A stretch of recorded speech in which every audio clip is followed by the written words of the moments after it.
Good evening दोस्तों।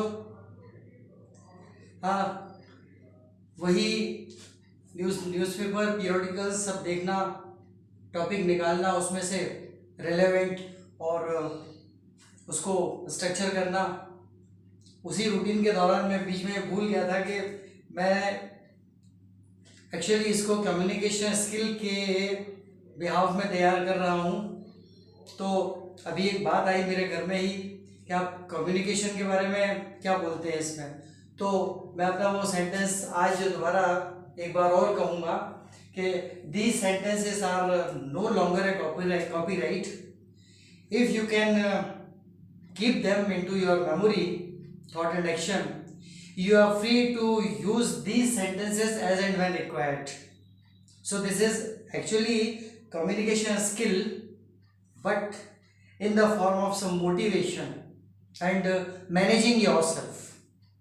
तो ये मैनेज योरसेल्फ वाला फंडा यहाँ परसों मिला। न्यूज़पेपर्स देख रहा था, पुराने भी देखता रहता हूँ, पुराने से कुछ नोट किया हुआ था। आज उसको जो लेकर आया हूँ, I have already titled it that advantages of micro ambitions. बड़े सपनों के पीछे लोग भागते हैं, जब काम करना शुरू करते हैं तो रास्ते में कभी कभी कुछ छोटे छोटे टास्क आते हैं, वो माइक्रो टास्क होते हैं, उनको कहते हैं माइक्रो एम्बिशंस। इन माइक्रो एम्बिशंस को अगर प्रॉपरली हैंडल कर लिया तो हो सकता है कि वो बड़ा सपना जिसके पीछे आप भाग रहे हैं बहुत जल्दी ही आपकी ग्रिप में आ जाए।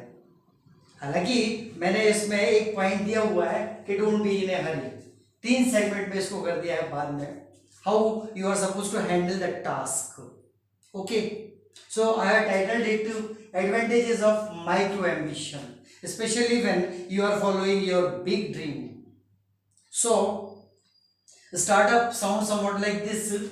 Being micro ambitious means having passionate dedication to the pursuit for short term goals during following your big dreams.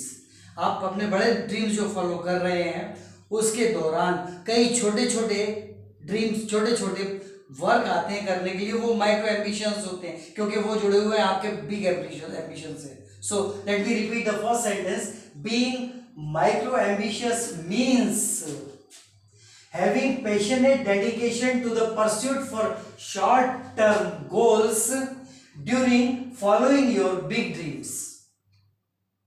क्यों?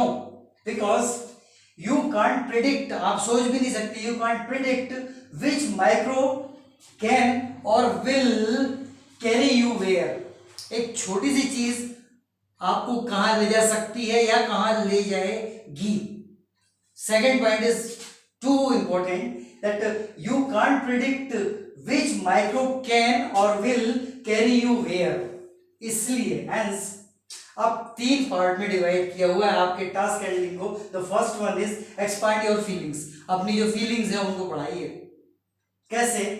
माइंड इट वेल, ये जान लीजिए कि you can't always credit for all your success.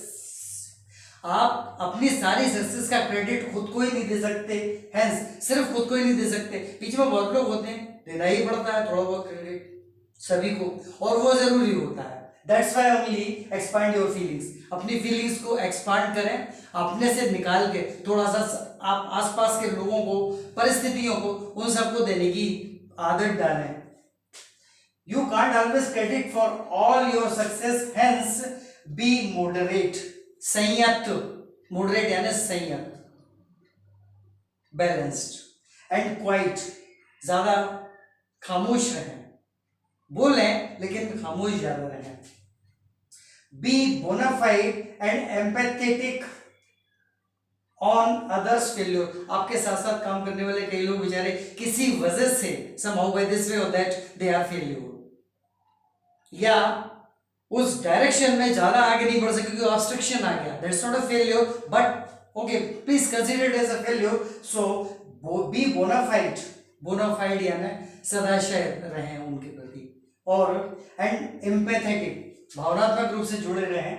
On others failure, दूसरे के failure पे taunt ना करें, अरे यार कोई बात नहीं, चलो ये कहें बजाय डाउन करने के, अरे यार तुमने इतना किया, क्या हुआ, कहाँ गलती करी, देखो अपने आप को परफेक्ट नहीं समझना चाहिए, ऐसा कहने के बजाय बी बोनाफाइड एंड एम्पैथेटिक, भावनात्मक रूप से जुड़े हैं उनसे, उनसे कुछ ऐसा कहें कि यार चलो देखते हैं, ओके कोई बात नहीं, एक बार हो गया, अपन उसको सुधार करते हैं उसमें, let us bring about the correction collectively.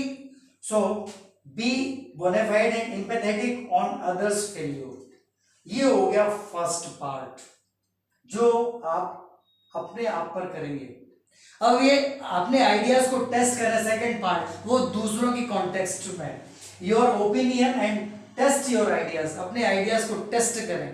क्यों? Your opinion and others views may or may not match.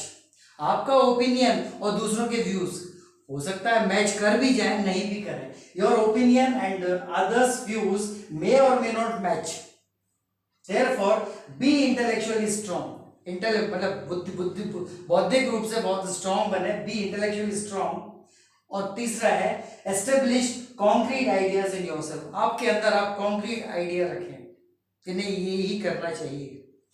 So this is the second part and the third part, don't be in a hurry, बहुत जल्दी में कभी ना रहें।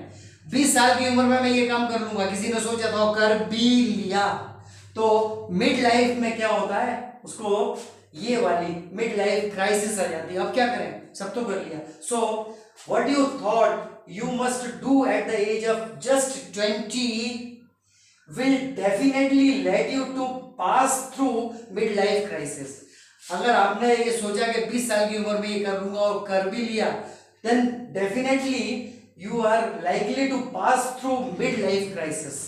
Mid life में crisis आ जाएगा, आप क्या करें यार, कोई नया बड़ा सपना या तो देखने की हिम्मत ही नहीं करेंगे तो फिर उसके लिए प्लानिंग, अब पहले 20 साल अंडर 20 में आपने प्लानिंग की थी, अब जो प्लानिंग करेंगे वो बहुत डिफरेंट होगी, क्योंकि 20 के बाद आदमी मैच्योर हो जाता है। मैच्योर होगा तो 10 प्रोस एंड कॉन्स सोचेगा, यहाँ नहीं सोचे थे, करूंगा तो करूंगा, उसमें कुछ ऐसा हो गया कि अब आगे मिड लाइफ क्राइसिस आ गया।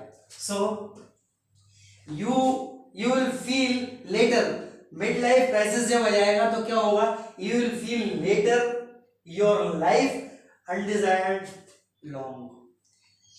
अब काम कर रहे हैं, धीरे धीरे कर रहे हैं, जिंदगी भी धीरे धीरे ही चलेगी, काम करते तो जिंदगी पता नहीं लगता कब चली गई, कब निकल गई, अरे यार तो 55 हो गया, मैं अचीवमेंट देखे, हाँ यार इतने अचीवमेंट तो हो गए, लेकिन अब क्या होगा, मिड लाइफ में एक काम कर लिया, 20 से स्टार्ट किया 28 तक कर लिया, अब क्या है, pass through mid life crisis. ये क्राइसिस आएगा, अब क्या करें, नया गोल सेट करते हैं तो फिर काम तो करते रहेंगे, you will feel later your life undesired long, unnecessary लंबी लगने लगेगी जिंदगी, जबकि होती तो नहीं है, वो साइकोलॉजिकल इंपैक्ट हो जाता है। And that's why hence be micro ambitious too, micro ambitious भी बने, और something which seems small today, कोई चीज आज छोटी लग रही है, may be bigger than your dreams tomorrow, कल वो चीज, छोटी सी चीज हो सकता है कि आपके सपनों से भी बड़ी लगने लगे। Let me repeat these two sentences once again. Be micro ambitious too, and something which seems small today may be bigger than your dreams tomorrow. Of course. Alright.